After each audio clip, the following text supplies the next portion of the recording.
नाज़रीन, हमारे जो सियासी वर्कर्स हैं और ओहदेदारान हैं उनकी गिरफ्तारी का सिलसिला जारी है। इस्लामाबाद पुलिस की जानिब से अब एक और सियासी जमात के ख़िलाफ़ भी बड़ा क्रैकडाउन शुरू कर दिया गया है।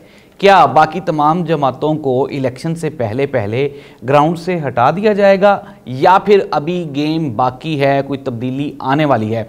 दूसरी जानिब नैब तरामीम को लेके सुप्रीम कोर्ट ऑफ पाकिस्तान का बड़ा फैसला आया है और आने वाले दिनों में हम सुप्रीम कोर्ट ऑफ पाकिस्तान में देखेंगे कि बड़ी पेशरफ्त होने जा रही है। ये पेशरफ्त क्या है, नैब तरामीम के बारे में क्या किया जा रहा है, ये भी हम बताएंगे आपको आज के प्रोग्राम में। लेकिन सबसे पहले आपको बताते हैं KPK में परवेज़ खटक और महमूद खान बेबस दिखाई देते हैं। जी हाँ नाज़रीन, ये वही फॉरवर्ड ब्लॉक है या ये वो नई PTI जमात है या PTI का B टीम है जो कि KP में बनाई गई थी सिर्फ इसलिए कि वहाँ पे PTI को कमज़ोर किया जा सके। लेकिन अनफॉर्चुनेटली, आप ये कह लें या फॉर्चुनेटली, कि वहाँ पे पाकिस्तान तहरीक इंसाफ और इमरान खान का वोटर बहुत डोमिनेंट है और शायद यही वजह है कि महमूद खान और परवेज़ खटक अब वहाँ पे बेबस दिखाई देते हैं। महमूद खान ने कहा कि 9 साल की परफॉर्मेंस को लेके अवाम के पास जाएंगे और उम्मीद करते हैं कि अवाम हमें वोट देगी।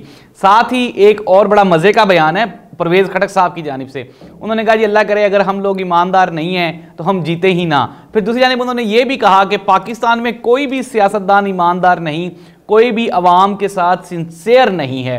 इट मीन्स दैट कि परवेज़ खटक साहब ने एक ही वक्त पे खुद को बद्दुआ भी दे ली और फिर साथ में ये भी बता दिया कि करप्ट कौन है, बेईमान कौन है। खैर नाज़रीन, मैं पहले भी कई प्रोग्राम्स में कह चुका हूँ कि अभी ऑपरेशन रिजेक्टेड इमरान खान या rejection Imran Khan, removal of Imran Khan, ये अभी पास नहीं हुआ। उसकी सबसे बड़ी वजह क्या है, सबसे बड़ी हिंड्रेंस क्या है? वो है अवाम। जी हाँ नाज़रीन, अवाम आज भी इमरान खान को लेके खड़ी है और वो इस बात पे बज़िद हैं कि वोट्स करवाए जाएं, इलेक्शंस करवाए जाएं और अवाम PTI को वोट डाले। नाज़रीन, पाकिस्तान में आपको पता है कि बयानियाँ, यहाँ पे एजेंडा, सियासी पोलराइजेशन या फिर अवाम को बेवकूफ़ बनाने के लिए कोई सियासी नारा, वो हमेशा बदलता रहता है। अब गुज़श्ता दौरे हुकूमत में जब इमरान खान साहब को लाया जा रहा था तब तो ज़ाहिर सी बात है बड़ा एक ज़बरदस्त एक ना वो जहन के लिए अब्जॉर्ब करने वाला एक फार्मूला था, नारा था कि करप्शन फ्री पाकिस्तान होना चाहिए। क्या मियां नवाज शरीफ साहब को लाने से पहले अब लोगों के जहनों में ये बातें उजागर की जाएंगी या बिठाई जाएंगी कि करप्शन कोई इतना बड़ा मसला नहीं है, करप्शन से कौमें बर्बाद नहीं होती, करप्शन करनी चाहिए, यानी कि अब करप्शन के बेनिफिट्स इस कौम को बताए जाएंगे?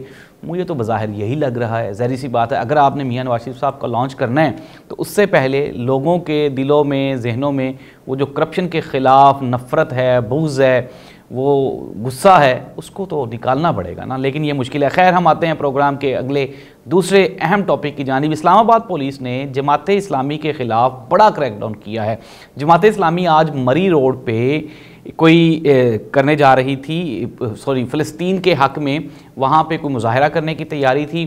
तो वहाँ पे इस्लामाबाद पुलिस ने, मैंने मरी रोड का, श्रीनगर हाईवे पे, तो वहाँ पे इस्लामाबाद पुलिस ने धावा बोला है, स्टेज भी उखाड़ दिया है। इसके अलावा वहाँ के उनके जो अमीर हैं इस्लामाबाद के और ताजर तंजीम के, उनके जो सदर हैं जमात इस्लामी के, उनको गिरफ़्तार कर लिया। सराजुल हक साहब ने अपने मीडिया पे बयान में कहा कि ये बिल्कुल एक गलत बात है। हम अमेरिका के बाद इसराइल को भी हमारी हुकूमत खुश करने की कोशिश कर रही है। साथ ही साथ उन्होंने केयर टेकर गवर्नमेंट को आड़े हाथों लेते हुए कहा कि ये किस एजेंडे पर काम कर रहे हैं और किस को खुश करना चाह रहे हैं।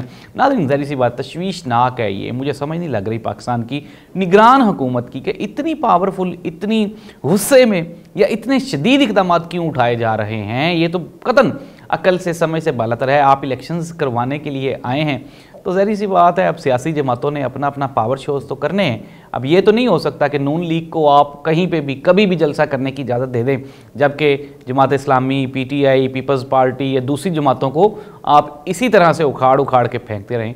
इस तरह से अवाम में गम व गुस्सा फैलेगा और ये जो सियासी इस्तेहकाम की बात की जा रही है या उस जानिब कदम बढ़ाया जा रहा है, इसको भी नुकसान पहुँचने का शदीद खदशा है।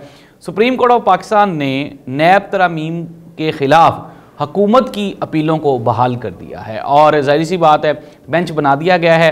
जो कि आने वाले दिनों में नैब तरामीम जो कल अदम करार दी थी बंदयाल साहब ने, उसको दोबारा अब सुना जाएगा। जाहिर सी बात है कि लेट्स सी दैट के आपके सामने ही था, जो हमारी पीडीएम गवर्नमेंट थी उसने नैब कवानीन में तरामीम करते हुए नैब को बिल्कुल न्यूट्रलाइज कर दिया था, ज़ीरो कर दिया था, और उसके जितने भी इख्तियारात थे वो सारे वापस ले लिए थे। मकसद क्या था? मकसद सिर्फ़ और सिर्फ ये था कि लोगों में अब ये एक परसेप्शन कायम की जाए, जो इमरान खान के दौर में परसेप्शन कायम की गई ना कि करप्शन करने वाले को गिरफ्तार कर लिया जाएगा, सज़ा मिलेगी, उसके अगेंस्ट एक परसेप्शन कायम करने की कोशिश की गई कि आप करप्शन करें, करप्शन करने से कोई नुकसान नहीं होता, ये मुल्क करप्शन की वजह से ही चल रहा है। ये परसेप्शन देने की एक कोशिश की गई पीडीएम गवर्नमेंट की तरफ से। लेकिन फिर हमने देखा कि बंदयाल साहब ने उनको उड़ा के रख दिया नैब तरामीम को, और वो नैब तरामीम बहाल होते ही पीडीएम के जो नामवर शख्सियात थी उनके खिलाफ केसेस भी बहाल हो गए थे। लेकिन अब दोबारा फिर सुप्रीम कोर्ट ऑफ पाकिस्तान ने अब इस केस को दोबारा सुनने का फैसला किया है, और हम उम्मीद करते हैं कि जिस तरह से पिछले केसेस को मेरिट पे डिस्कस किया गया, ये भी मेरिट पे डिस्कस किया जाएगा, और बहुत जल्द जाहिर सी बात है ये जो कल अदम करार देने का फैसला था ये भी वापस हो जाएगा। लेकिन खैर नाज़रीन, मुख्तसर ये कुछ लोग, कुछ दोस्त अहबाब वो पाकिस्तान में मुआशी इस्तेहकाम की बात करते हैं, खुशाइन है, होना भी चाहिए, हम भी ये चाहते हैं, और वो ये भी साथ कहते हैं कि मियां मोहम्मद नवाज शरीफ साहब के आने से खुशहाली आएगी। उसकी एक वजह ये है कि मियां नवाज शरीफ साहब को खलीजी रियासतें जिनमें सऊदी अरब, मिस्र, कतर, ये ज़्यादा सपोर्टिव होती हैं। फिर इसके साथ साथ उन्होंने कहा कि एक और भी प्लान बी भी है कि यानी कि हमसाया ममालिक जिसमें भारत का जिक्र किया जाता है, तो उसके साथ भी रिलेशनिंग बेहतर की जा सकती है, और इस मरतबा हमारी फ़ौज भी इस चीज़ को लेके सीरियस है कि भारत के साथ रिलेशंस अच्छे कर लिए जाएं, कोई इकनॉमिकल मुआहदे किए जाएं। नाज़रीन, इसमें अब दो कबाहतें हैं, इसमें दो ऐसी चीज़ें हैं जो मियाँ साहब की इन दोनों स्ट्रेंथ को, इन दोनों पावर्स को ज़ीरो कर देती हैं। मौजूदा सूरत हाल में खलीजी रियासतों में इसराइल और फ़लस्तीन की लड़ाई की वजह से वहाँ पे ईरान और सऊदी अरब करीब आ चुके हैं।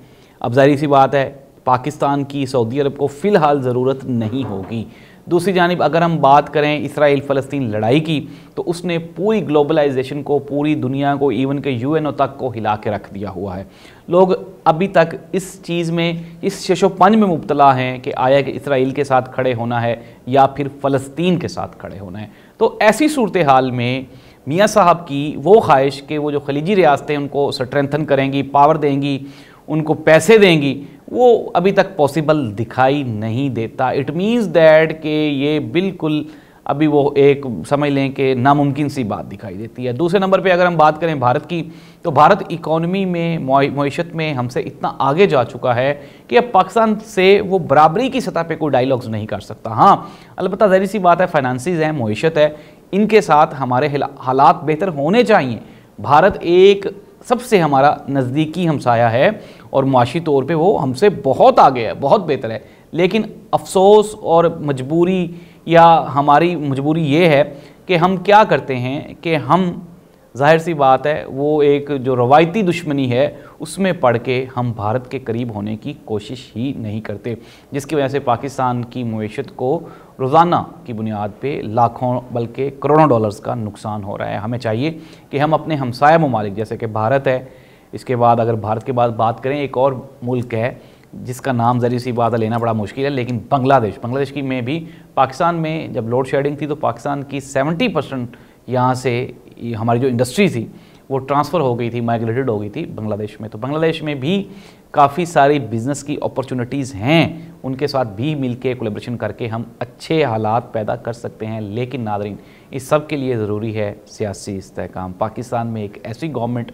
एक ऐसा वज़ीर आज़म, एक ऐसी जमहूरियत जो आए और कम अज़ कम 10 साल तक यहीं पे स्टे करे, डिलीवर करे और मुल्क को बेहतरी की तरफ ले जाए, जो कि अभी तक वक्ती तौर पे पॉसिबल दिखाई नहीं देता। और यही वजह है कि मुझे ख़दशा यही है कि कहीं हम इसमें मज़ीद टाइम वेस्ट करते करते कोई बहुत देर ना हमें हो जाए और दुनिया हमसे मज़ीद आगे ना चली जाए। अल्लाह हाफ़िज़।